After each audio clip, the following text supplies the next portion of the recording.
if I can win a stage here, I will be really happy.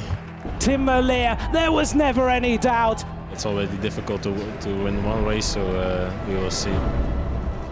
Who is going to take this stage? Groenewegen is trying to get on the wheel. It's Merlier and Groenewegen, but it's 2 sprints out of 2 for Tim Merlier.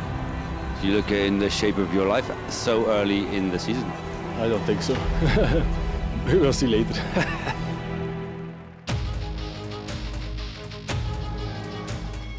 Tim Merlier doubled up in yesterday's 3rd stage, taking an impressive sprint victory ahead of Dylan Groenewegen. But today is all about the GC battle, as the peloton head to the sky views of Harrogate on the Queen stage of this AlUla Tour 2025. This morning, the riders gathered at the architectural marvel that is Moriah, the world's largest mirrored building, a glittering jewel here in the heart of the desert. Today, the race leader Tom Pidcock will be defending his 8-second overall lead. It's definitely a tough climb, and definitely one where you can't go too early. You know, you need to, like you say, the flat part after, you definitely need something left for there. So it's going to be interesting, but I guess, you know, I know I'm in good shape. I've looked after myself, so all to play for. I guess, you know, main thing is defending this jersey, but you know, if we go on the offensive, try and win the stage, and yeah, that's probably the best way to try and defend. But the chasing pack will be waiting to pounce. The highest placed man for home team Jayco AlUla is mountain bike star Alan Hatherley. For sure, I'm going to leave it all out there, and fingers crossed it goes our way today and can move up on GC, and dream day would be stage win as well. Okay, so we've had the Olympic mountain bike champion win stage 2. Is it going to be the world mountain bike champion who wins stage 4? Let's hope so. Stage 4 is a shade over 140 kilometres, and for the most part it's flat. The riders will go past Hegra twice as they head to this race's signature climb. With maximum gradients of 22%, it will seriously thin out the field. There are bonus seconds available at the summit before an 8.5 kilometre drag race along the plateau to the finish line. Fireworks are guaranteed.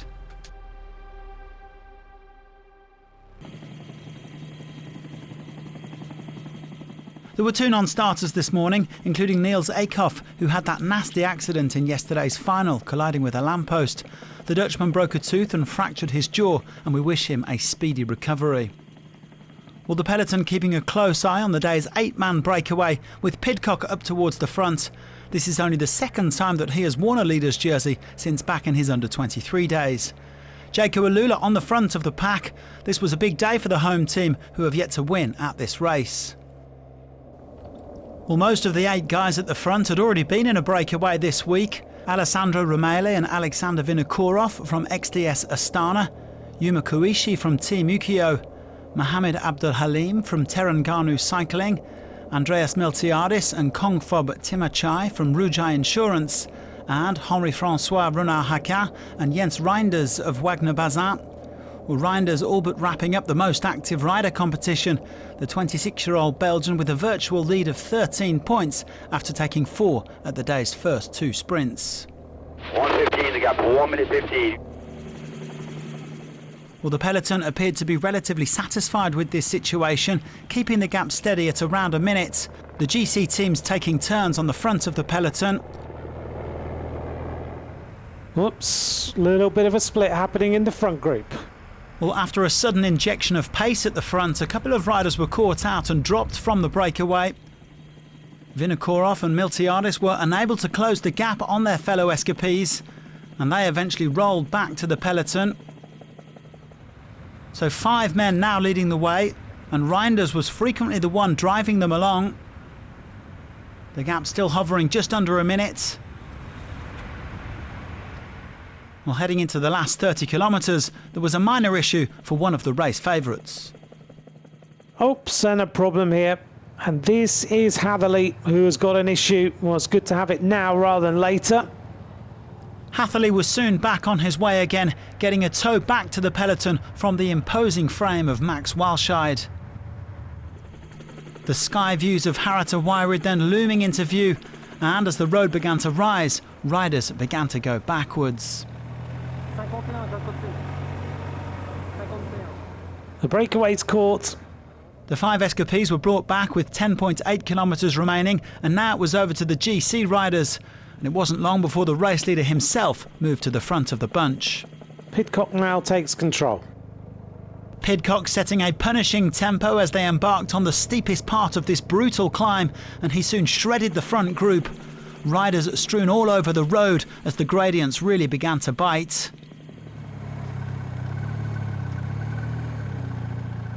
Soon there were only 3 men hanging onto Pidcock's wheel. Rainer Keplinger, second this morning, Alan Hatherley, third this morning, and Eddie Dunbar, also in the purple of Jayco AlUla. However, they had no response when Pidcock went supersonic 700 metres from the summit. Now Dunbar is struggling. Pidcock turns the heat up a little bit more. Now he starts to accelerate a little bit harder, and Keplinger has no answer. Hatherley doesn't have one either. Pidcock has used this immense power to go clear on the climb. The British rider surging away from his rivals and quickly opening up a 20-second gap. It would take some effort to bring him back. Keplinger, Hatherley and Dunbar were soon joined by a 4th chaser, Johannes Kulset of UnoX Mobility. Well, Pidcock getting to the summit with 25 seconds in hand and pocketing another 3 bonus seconds. He would now switch to time trial mode for the flat run into the line. Well, the 4 chasers weren't really working together, splitting into 2 groups. Dunbar and Keplinger leading Kulset and Hatherley. They did eventually get themselves organised, chasing as a foursome, and slowly but surely they began to eat into Pidcock's advantage. But could they catch him in time? 500 metres to go for Pidcock in the green jersey. He's at 50 kilometres an hour. He can see now the finish. Look at that shot. That is absolutely beautiful. Dunbar leading the chasers here in the AlUla Tour, but it looks like it might just be a little bit too late. Hatherley on the wheel, Kulset there, and Keplinger, the best riders behind. 300 metres to go for Tom Pidcock. Well, what an escapade it has been. Tom Pidcock, tremendous, wins stage 4 of the AlUla Tour and takes the green jersey into the final day. A big sprint now. Hatherley is going to take 2nd place. Hatherley takes 2nd to take the 2nd place bonus. Behind him is Keplinger, then Kulset, then Dunbar, and here come the chasers.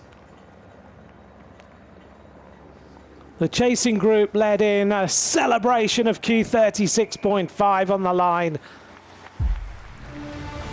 If Pidcock's first win on stage 2 was impressive, then this was a masterclass. The 25-year-old simply in a league of his own here in the Saudi desert as he left everybody else in his dust, showing some of the form that has previously brought him wins at Strade Bianche and Amstel Gold. Pidcock just has to finish the job tomorrow. Yeah, really happy. Extended the lead and yeah, gives us a bit more of a buffer going in tomorrow. That type of climb, that kind of effort is an effort that you like. Yeah, I think I've been doing a lot of training that's really helped on those sort of efforts. I think this week I've set my new 5-10 minute best ever powers, so I'm definitely in good shape. Pidcock taking the 7th win of his road cycling career by 12 seconds from Hatherley, Keplinger and Kulset. The next group was led in by Thomas Pesenti at 24 seconds. Pidcock now has a comfortable lead of 29 seconds before tomorrow's final sprint, although just 3 seconds separate Keplinger and Hatherley. UnoX duo de Varshanes and Kulset round out the top 5. The red jersey continues to go back and forth between Pidcock and Merlier. The British rider leads once again, but the Belgian will likely recover it in tomorrow's sprint. After his fine effort on the final climb, Kulset takes the white jersey from his teammate Odne Holter, UnoX showcasing their young talent here in Saudi. And barring any incidents tomorrow, Jens Reinders will be heading home with the orange jersey as the race's most active rider. 4 down, 1 to go. Join us again on Saturday for the final sprint shootout, and thanks for watching.